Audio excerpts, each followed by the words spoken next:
Alors samedi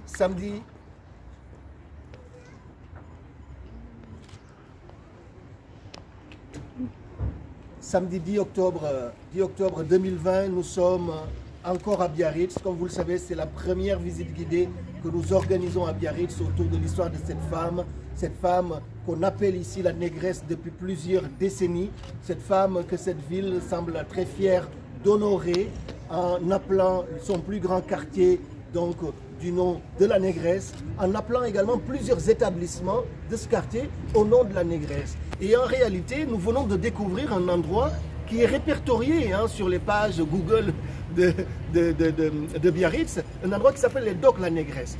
En fait, hier, quand nous faisions notre conférence, un Biarro, qui est Franck, qui est ici, qui habite dans le coin, qui est tapissier, qui est d'origine congolaise, si je ne me trompe pas, nous disait mais que lui, comme tapissier, il est souvent en interaction avec ce lieu. Nous sommes au Docks La Négresse, c'est un lieu où on vend des tissus. Et nous avons découvert d'ailleurs qu'à Biarritz, il y avait beaucoup d'endroits qui vendaient des tissus. Ça doit être lié peut-être au linge de Biarritz, qui est un linge au linge basque, qui est un linge très apprécié. Mais Franck, qu'est-ce que ça te fait, toi, d'origine congolaise, tu vis ici, mais de venir et de te rendre compte qu'il y a d'abord cette photo un peu caricaturale un peu de la femme noire, et dans ce quartier, qu'est-ce que ça te fait? Je suis congolais, mais en même temps je suis français, il ne faut pas l'oublier, et que manifestement c'est quelque chose de très très gênant parce que j'ai des amis caucasiens qui pensent de même. Et quand je leur raconterai cette histoire que j'ai découverte ici, parce qu'effectivement, peu de gens le savent, au-delà de la région Aquitaine, qu'il existe ce nom, les tissus, les docks de la négresse. Je suis moi-même tapissier, je vends du tissu, et il m'est arrivé 2 ou 3 fois de venir ici, et c'est vrai que je sens une certaine gêne, je ne suis pas complètement à l'aise, parce qu'il y a toute une histoire derrière ce mot, et que manifestement, ici, les habitants ne le connaissent pas forcément.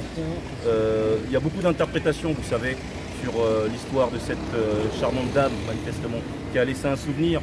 Elle devait avoir du caractère, elle devait être puissante, mais on l'a réduit à une expression qui s'appelle la négresse, et qui pour nous ne semble pas convenir et doit nécessiter un travail de pédagogie et d'explication.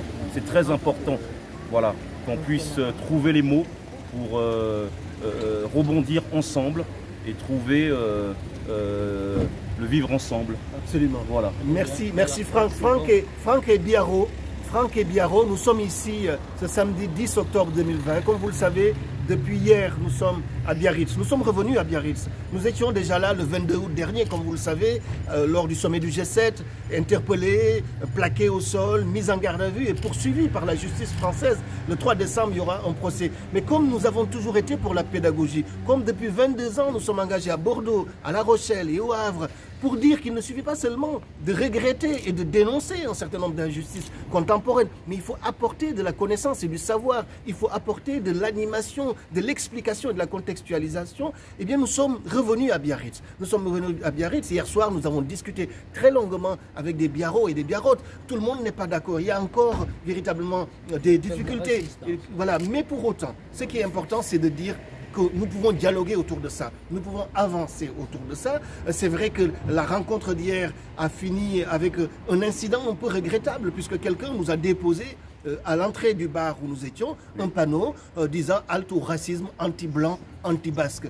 Il n'y a aucun racisme vis-à-vis de quelconque population que cela. Il y a un travail de vérité et de justice qu'il faut faire parce que véritablement la question du racisme, si nous voulons être efficaces dans le combat contre le racisme, qui est un combat pour l'égalité, pour les valeurs de la République, eh bien il faut que nous puissions traquer, que nous puissions expurger notre espace public de tout signe de piétinement, de saccage, de notre humanité commune. Et c'est le sens de ce travail. Donc nous sommes encore à Biarritz ce samedi 10 octobre. Nous vous donnons rendez-vous dans les prochaines semaines et les prochains mois. Nous continuerons à venir à Biarritz et à animer un parcours autour de l'histoire de cette femme, la négresse. Et nous continuons à tendre la main à la municipalité ainsi qu'aux élus et aux populations biarrotes pour avancer sur cette question de justice et de vérité. Merci beaucoup. Alors maintenant, je suggère qu'on se photographie là, parce que là, on est éclairé. Monsieur derrière. Ici, on a de la terre. D'accord. Il est bien ça.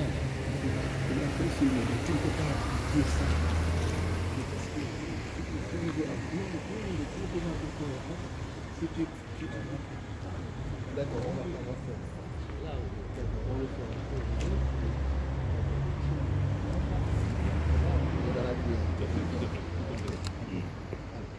On va faire une